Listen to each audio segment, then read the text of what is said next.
My name is Michael R. Dutton, and my rank is Lieutenant Commander, U.S. Navy, retired, and graduated from boot camp and then proceeded to Machinist Mate A School because I had enlisted with the Navy as part of the Navy Nuclear Power Submarine Program,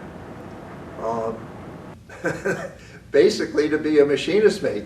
A machinist mate is a person who takes care of the engineering machinery down in the engine room where the ship's steam turbines are. So we learned about steam turbines, we learned about reduction gears, we learned about various auxiliary pumps and how the steam cycle works and how to run a distilling plant and all of the various vagaries of being down in what we called the hole. To make sure that the ship was able to generate electricity, turn the screws, and do its job. We actually didn't work on too much equipment. It was pretty much book learning. But we did get a chance to see some of the equipment, but it was mostly mock-ups. So we really didn't get too much hands-on experience. It was all kind of sort of book learning rather than hands-on. Then I'm led to understand that in later years the course was changed to actually get you into a trainer, a mock-up trainer, so that you could actually operate a mock-up of a steam plant, but that was not going on when I was there. So I graduated from boot camp, went home for a little bit of leave, came back to Great Lakes, got to spend a spring and a little bit of a summer at Great Lakes. From A School, I was designated as a machinist mate, fireman apprentice. I went to a ship as an interim time frame before they were able to get me a seat at Navy Nuclear Power School in Bainbridge, Maryland. I went to the CG-12 Columbus, USS Columbus, and on there I was just a worker bee for the engineering department. As a matter of fact, the ship was in dry dock, it was being overhauled, so I was on a team of sailors who carried fire bricks from the main deck of the ship down into the engineering spaces, the boiler rooms, so they could re-brick the boilers. That was pretty much my job.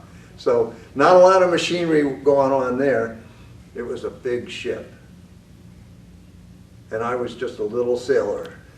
It was a bit intimidating at first. The ship was an old World War II cruiser. It used to have heavy guns on it. The guns had been replaced with missile launchers. It was an intimidating platform, let me tell you that. But then again, my life on board the ship was pretty well regimented.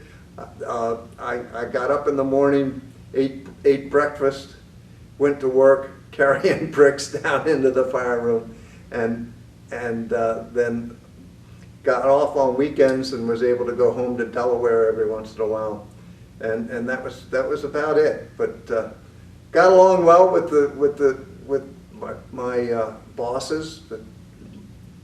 The highest ranking boss that I saw, except when I checked in, was a first class petty officer. But got along well with them. Got along with everybody else who I was working with. But it was really, I didn't really get to see that much of the engineering plant, and I wasn't on board the ship that long. It was just an interim period before I went through further nuclear power training.